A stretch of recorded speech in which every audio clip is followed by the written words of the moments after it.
How do I invest during an election year? What am I supposed to do this fall heading into the election season with my portfolio? That's a lot of the questions that I'm hearing right now, and certainly questions that I heard back in 2020 and 2016.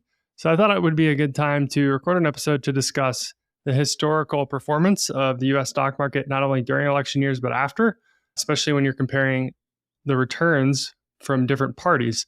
We're also going to talk about, the last two elections, just give some examples. Hey, here's what would have happened if we just invested consistently through the election and held what we had. Here's what would have happened if we waited until the dust settled afterwards in terms of those longer term, returns. So hopefully that this will be a helpful episode to give you some context of what's happened over history when different parties get elected and give you some thoughts heading into this election season. Now, I will say, I'll caveat before we jump into things, we are going to discuss just returns for the US stock market. We're not going to discuss who we think is going to win, which party is good for the economy, stock market. Like, that's not what this is about. It's also not a discussion around tax policies and how that might influence, estate taxes and personal income tax. And I think there's a time and a place for all that. I'm going to record a separate episode after the election, depending on, who wins. We're going to know, with relative certainty what might happen going forward with tax rates and tax expiration, and we'll have a better understanding of what the balance of Congress will be like and kind of what to expect in our personal situation going forward. That's an entirely different conversation. So today, let's just focus on how is the market done during election years? How can we kind of think about this upcoming election and what it means for us? So I'm going to round off some statistics. I'll put these in the show notes as well. This first set of data is from the Motley Fool that looks at the average returns of the S&P 500 since it was created. The index was created back in 1957. Basically, the compound annual growth rate of Democratic presidents versus Republican presidents. Democratic presidents since 1957 have returned 9.8% on average. Republicans have only returned 6% on average. The median, interestingly enough, for Democrats is 8.9%, where the Republican median is actually 10.2%. So you can kind of see the Republican average is being drawn down quite a bit by two outliers. The only two presidents that have had negative returns during their duration, Richard Nixon from 69 to 74, and then George W. Bush from 2001 to 2009. If we look at that time, that's post-tech bubble crash and then right into the 2008 crash, kind of having both of those at the beginning and ending of his presidency, dragging those returns down. It's really interesting to look at, though, basically how small of a data set this really is and how it can be completely thrown off by one or two presidents. So we're seeing that Republican average being drawn down pretty significantly. If we also compare this to another data set that I found from First Trust, this was from on the Morgan Stanley website, they looked at returns during election years only back to 1928. Okay, this is excluding the 2020. So this data set must have been posted before the 2020 election. So excluding 2020, including 1928 to 2016. Republicans returned 15.3% in election years when they were elected. And then when a Democrat was elected, it was only 7.6%. So super interesting data there. We're looking at two different sets, right? One of them's like actual annual returns. The other one is like returns only during that election year. One of them's kind of showing a picture of Democratic presidents being better. The other one's kind of showing a picture of Republican presidents being better. Kind of what I take from both of these data sets is it doesn't really matter.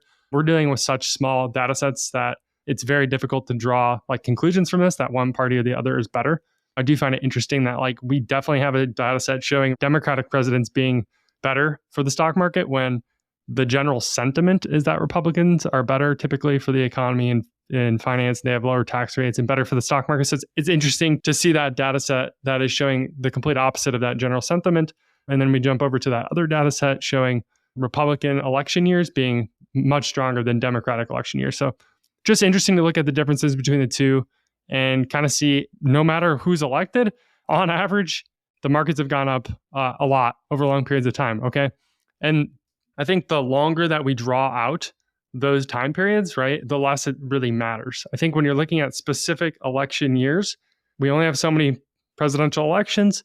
Those data sets can be thrown off really quickly. But if we took like 20, 30, 40-year periods and started those at each election year, our numbers are going to be much closer to that average 10% return. That's kind of what all these articles are saying as well. Okay, so I want to look at the average annual returns just using the last two elections, pretending we're a potential investor, a prototypical investor. So we're going to look at the 2020 election and 2016 election using the calculator at ofdollarsanddata.com. Just a very simple S&P 500 calculator that does with dividends reinvested that total return only by months. So it doesn't let you specify a specific day. I think it uses the first of the month. Let's start with 2020. So let's pretend we're sitting in July of 2020. We've got $10,000 invested. COVID's rampant. It's global now. We're heading into a turbulent 2020 election season between Biden and Trump. There's a lot going on. We've got $10,000 invested. If we just leave that invested from July of 2020 to July of 2024, that 4-year period of $10,000, that $10,000 is going to grow to $18,342.05. We're going to have an 83% return over 4 years, annualized returns of 16.38%. If instead we got a little scared, we decided we were going to wait it out and just see what happens. If instead we waited until March of 2021 to invest, wanted to wait through that turbulent election season that, we watched and waited through January 6th of 2021 and everything that happened there. We waited until Biden got in place, things were maybe a little bit calmer, and then we're like, oh, okay, it's good to invest now. And then we invest our $10,000. Our $10,000 would have grown to $14,163.77, which is a nominal return of 41.64%, annualized return of 11%. So you can see just by waiting until things calm down, we gave up about half of our return, right? It was 83% if we just held for 4 years through the election. If we waited until after the election to invest, we would have had a return of 41%. These are nominal returns, not inflation adjusted. So pretty crazy to have missed out on that just because we got a little jittery around election season. I'm not saying that's going to happen every election season, right? Really strong returns right after the election and through that new year. Just an example of what happened last election. Let's roll this back to 2016. Another turbulent election. Lots going on. July 2016, heading into that fall. Gosh, off the top of my head, how many, lead changes, news stories were coming out during that election season. If we would have invested $10,000 and held it to July of 2024, that investment would have grown to $29,573.76. That is a total return nominal of 195.74%. Annualized return of 14.52%. Okay, so 14.5% per year for 8 years. We invest before that 2016 election. We hold through all that 2016 craziness, all the 2020 craziness to July of 2024. If instead, heading into that election, we're getting a little jittery. We decide we want to be out of the markets. We want to hold that $10,000 in cash. We don't want to invest until things settle down. Again, I just pick a random month after the new year, March of 2017. Okay. So we waited till March of 2017 to invest. That would have been a total return of 134% and an annualized return of 12.29%. So that initial 10,000 would have grown to 23,401%. Okay, so let's look at what these historical returns would have been in the last 2 election seasons, just as an example. So we're going to assume we're an investor sitting there with $10,000. We can put in the S&P 500 in July before that election season of 2020. We'll start with that one. If we would have sat there, invested our $10,000, held it through July of 2024 with dividends reinvested, we would have an investment of $18,342. That is an 83.42% return, 16.38% per year for 4 years. Pretty good. If instead, heading into that 2020 turbulent election, we decided we would sit it out, wait until we have the new regime in place in the spring, and then invest at that point in March of 2021. We would have a total return with dividends reinvested of 48.83%, annualized 12.67%. So that investment would have grown to $14,883. We had an 83% return if we just invest through that election. If we wait until the dust settles after the 2020 election, we missed out on quite an upswing, an uptick. We would have a 48.83% return. Okay, so if I look at the monthly S&P 500 returns, we can kind of see why that is. I'm going to start with July of 2020. We had returns of 6.4%, August 7%, September -3.7%, October -3%, November, right? That's the election. We had a 10.8% return, December a 3.7%, January 0.4%, February 2.6%, March 4.6%, right? So we missed out on quite a bit of upside there after the election because we were a little jittery before. Now, I'm not going to say that's going to happen every election, but on average, the markets go up over time. We've kind of talked about, hey, it doesn't really matter who's in party. We can look at any given year. They're relatively small data sets. On average, our market's going to be going up regardless of what party's in power. We've had very, very strong bull markets with Democrats. We've had very, very, very strong markets with Republicans. So we look at that example in 2020, we'd be very unhappy to have missed out on that upside. Let's now roll back the clock to 2016. That's another turbulent election season. July of 2016, we've got $10,000. Same deal. We're going to hold that for 8 years now.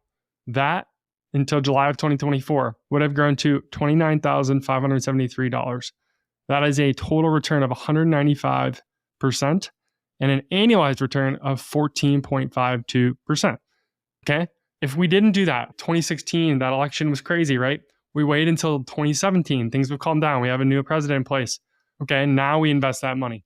We would have had an investment grow to $26,489, which would be an annualized return of 14.2%, a total return of 164%, right? So the first one, 195%, the second one, 164%. So we can see, even though we would have invested in March 2017, we would have caught that really strong bull market. During the Trump presidency, we would have caught, the strong bull market recovery during post-COVID of the Biden presidency. We still would have had a lower return if we're not invested through that election season. So again, not going to say this is happening during every election, just the last two. Let's look at the monthly returns of the S&P 500 in that 2016 election season. So August was negative 0.1, September negative 0.1%, October negative 1.9, November 3.4, December 1.9, January 1.8, February 3.7, March 0. So you can see again, post-election, Trump got elected, markets responded positively. Biden got elected in 2020, markets responded positively. So it's just interesting to see this happen with two totally different presidents from totally different parties, right, that are operating in probably the most polarized time of the country. And the stock market has responded positively to both, has returned bull markets in both. So I think just walking through those two examples kind of shows you not only are you going against the odds and sitting out and trying to time the market during election season, you would have gotten crushed the last two election seasons by both parties winning. So I think going forward for this election season, at least for me, I don't know that I'm trying to predict who's going to win. I don't know that I'd be, jumping in or out of the markets depending on who I think might win. I would also hesitate to say whatever you're thinking is going to happen. You just don't know. I'm not sure exactly when this is going to air, but this election, even this year has changed month to month, week to week. There's been so many curveballs. So I think it's very, very difficult not only to predict those things happening, but also even if you knew who was going to win, markets have shown us, as I've showed you by all the data, we don't really know what that means for the stock market and over long, long periods of time. It just doesn't matter. In conclusion, I think the best, most prudent thing we can do with all of that data is stay disciplined to our plan, stay disciplined to our principles. Let's focus on the things that you can control. Spending less than you make, invest in the difference, getting your estate plan in place, getting proper insurance in place, right? Trying to lower your tax bill. Let's focus on the things that you can control, not the things you can't, like how markets respond to presidential elections. I think you're best off as an investor standpoint, ignoring the news. Definitely read the news, good news sources to stay informed as a citizen, as a voter. That's all great. But when it comes to the stock market and the elections, I would encourage you to please ignore the news. You're not going to see anything good. You shouldn't be reacting to that one way or another. If you read the news in print once a week, you'd believe you'd be a better investor than most that are probably watching, CNN or whatever many hours a day.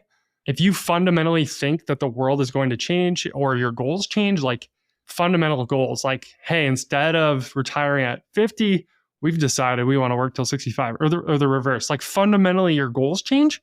I think then you can talk about, maybe we do want to make a change to our investments, be more aggressive or be, more conservative. Do not make changes based on this election season, okay? There's 100+ years of data that we've gone through of elections that is totally against you pulling out or doing any sort of market timing, depending on who you think might win. So all that being said, stick to the plan, ignore the news, invest through this election season just as you would any other, as turbulent as it may be. I hope that this was a helpful episode to give you some context of the historical returns of stock markets during election seasons and during each party winning or losing. I hope this gives you some context as to how to interpret that and use that in your own financial situation. If you have any questions, please reach out, and we'll see you in a couple of weeks. Thanks. Thank you for joining us today. Do you want the exact financial planning framework that I use with clients? Go visit baskinfp.com, where you can grab a free download of the ultimate military and veteran financial checklist to give you the bluff on what you need to be doing to manage your finances. We'll be back next week with some more content to help you on your journey to financial freedom. See you then. This is a friendly reminder that the Bluff Finance Podcast is general and educational in nature and does not constitute tax, investment, legal, or financial advice with respect to any particular individual or taxpayer. Please consult with your own tax, legal, financial, and other advisors regarding your own unique situation.